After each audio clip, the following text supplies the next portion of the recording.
Habari na karibuni tena katika kipindi chetu cha kila wiki kinachokuhabarisha kuhusu mwenendo wa soko la hisa la Dar es Salaam na kuletwa kwenu na Vertex International Securities. Pamoja nanyi leo hii ni mimi Elia Sindila. Kwa wiki inayoishia tarehe 28 March 2025, mauzo katika soko la hisa la Dar es Salaam yaliongezeka kwa asilimia 339.18 kutoka shilingi bilioni 8.49 hadi shilingi bilioni 37.3. Kiasi cha hisa kilichouzwa kiliongezeka pia kwa asilimia 67.55 kutoka hisa milioni 5.04 hadi hisa milioni 8.45.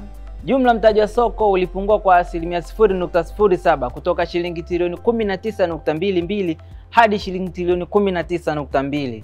Hii ni kutokana na kupungua kwa bei ya hisa za GHL na EABL. GHL ilipungua bei kwa asilimia 4.42 wakati EABL ikipungua bei kwa asilimia 4.4. Mtaji wa soko la ndani uliongezeka kwa asilimia 0.81 kutoka shilingi trilioni 12.84 hadi shilingi trilioni 12.94 kutokana na kuongezeka kwa bei ya hisa za NMB, TPCC, Afriprice na CRDB. Hisa za NMB ziliongezeka kwa shilingi 150 wakati za TPCC zikiongezeka kwa shilingi 20, huku CRDB zikiongezeka kwa shilingi 10 na Afriprice nazo pia ziliongezeka kwa shilingi 5. CRDB iliongoza kwa idadi kubwa ya hisa zilizouzwa kwa asilimia 40.7 sawa na hisa milioni 3.44, ikifuatiwa na TCC kwa asilimia 40.25 sawa na hisa milioni 3.4 na TBL kwa asilimia 16.21 sawa na hisa milioni 1.3. TCC imeongoza kwa mauzo ya hisa wiki ikirekodi shilingi bilioni 25.2 ambayo ni asilimia 67.65 ya mauzo yote, ikifuatiwa na TBL ikirekodi shilingi bilioni 9.14 ambayo ni asilimia 24.52, huku CRDB ikirekodi shilingi bilioni 2.68 ambayo ni sawa na asilimia 7.2 ya mauzo yote. Shughuli za soko wiki zimechangiwa na ushiriki mkubwa wa wawekezaji wa ndani kwa asilimia 99.99, huku ushiriki wa wawekezaji wa kigeni ukiwa ni asilimia 0.01.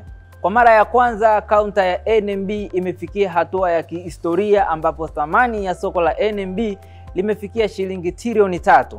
Hatua hii inaashiria kuongezeka kwa imani ya wawekezaji na utendaji thabiti wa kibenki.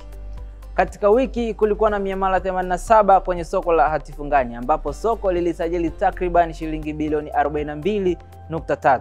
Mnada wa dhamana za serikali za muda mfupi wa siku 364 uliofanywa na Benki Kuu ya Tanzania tarehe 26 Machi 2025 ulisajili zabuni 104 ambapo zabuni 25 ndizo zilizofanikiwa na kukusanya kiasi cha shilingi bilioni 102.9. Mpaka hapo tumefikia mwisho wa mapitio ya soko la hisa la Dar es Salaam kwa wiki inayoishia tarehe 28 Machi 2024. Kwa sasa unaweza kupata huduma zetu kupitia matawi ya shirika la posta yaliyopo nchi nzima. Tumekufikia, wekeza chap chap. Mpaka wakati mwingine tena, ulikuwa na mimi Elia Sindila.